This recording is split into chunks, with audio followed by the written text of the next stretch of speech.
Officer लोग अपनी पीठ थपथपाने के लिए उन्होंने री एग्ज़ाम करवाया है। 12,000 छात्रों का जो एग्जामिनेशन कैंसिल हुआ तो गड़बड़ी हुई है। तो यहीं पे पता चलता है कि जब गड़बड़ी हुई नहीं तो आपने कैंसिल क्यों किया, और जब आपने कैंसिल किया है तो आपको पूरे को कैंसिल करके री एग्जामिनेशन होना चाहिए। तो ये सरकार में सिर्फ और सिर्फ भ्रष्टाचार अधिकारी बैठे हुए हैं जो कि टैलेंट को खत्म करके नौकरी बेच रहे हैं। कांग्रेस पार्टी चुप नहीं बैठेगी और लगातार हमारी पार्टी आंदोलन कर रही है। आगे भी आंदोलन जारी रहेगा जब तक पूरा एग्जाम कैंसिल नहीं होता है। 12,000 छात्रों का आपने री एग्जामिनेशन क्यों लिया? जब गड़बड़ी हुई ही नहीं थी तो आपको लेना ही नहीं था। प्रशांत किशोर क्या करते हैं, किसके आदमी है, इससे कोई मतलब नहीं है। प्रशांत किशोर सिर्फ बिहार में धरना देते हैं, कांग्रेस पार्टी पूरे इंडिया में धरना देती है। गर्दनी बाग ही धरना स्थल है। गांधी मैदान के पास बापू मूर्ति के नीचे तो किसी को बैठने नहीं दिया जाता।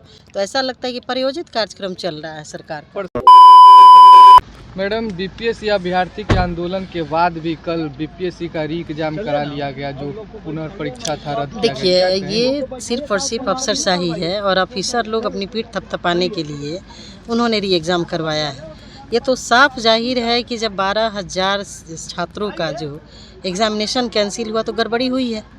ये तो यहीं पे पता चलता है कि जब गड़बड़ी हुई नहीं तो आपने कैंसिल क्यों किया, और जब आपने कैंसिल किया है तो आपको पूरे को कैंसिल करके री एग्जामिनेशन होना चाहिए। तो ये सरकार में सिर्फ और सिर्फ भ्रष्टाचार अधिकारी बैठे हुए हैं जो कि टैलेंट को ख़त्म करके नौकरी बेच रहे हैं। और माननीय मुख्यमंत्री जी को आपके चैनल के माध्यम से फिर से कहना चाहते हैं कि कांग्रेस पार्टी चुप नहीं बैठेगी और लगातार हमारी पार्टी आंदोलन कर रही है। आगे भी आंदोलन जारी रहेगा जब तक पूरा एग्ज़ाम कैंसिल नहीं होता है। चूँकि यहाँ पर वो खुद अपने छात्र आंदोलन से निकले हुए नेता हैं। माननीय मुख्यमंत्री जी जिस क्षेत्र से आते हैं, नालंदा यूनिवर्सिटी और बिहार जो है, पूरे दुनिया में ये नाम था बिहार का।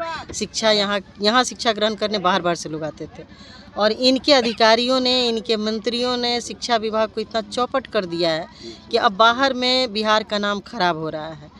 तो बिहार के नाम को ऊंचा करने के लिए, अब पुनः जो इतिहास हमारा था उसको स्थापित करने के लिए सरकार को और माननीय मुख्यमंत्री जी को चाहिए कि री एग्जामिनेशन हो, नहीं तो लगातार गठबंधन, महागठबंधन के, इंडिया गठबंधन के लोग आंदोलन करते रहेंगे। सत्ता पक्ष कह रही है कि जब गड़बड़ी हुई है उसको सामने प्रूफ दिया जाए, तो फिर प्रूफ तो खुद ही दिए ना। 12,000 छात्रों का आपने री एग्जामिनेशन क्यों लिया? जब गड़बड़ी हुई ही नहीं थी तो आपको लेना ही नहीं था। आप गड़बड़ी आप ही करते हैं, आप प्रूफ आप ही मांगते हैं।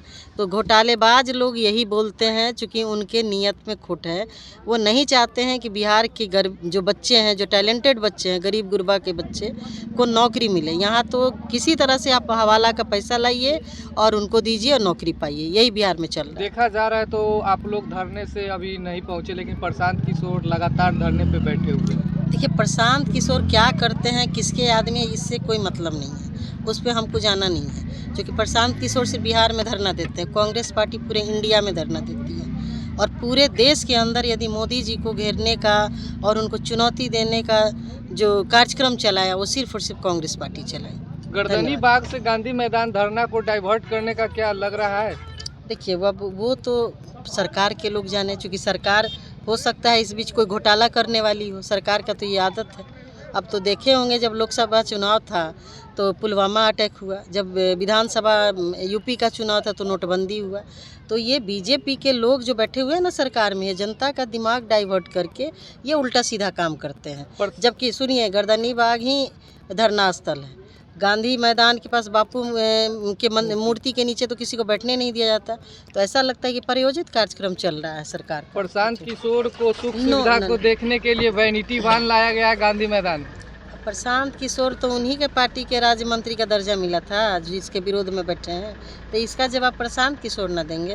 वो व्याकुल भारत है, उनको चुनाव लड़ना है।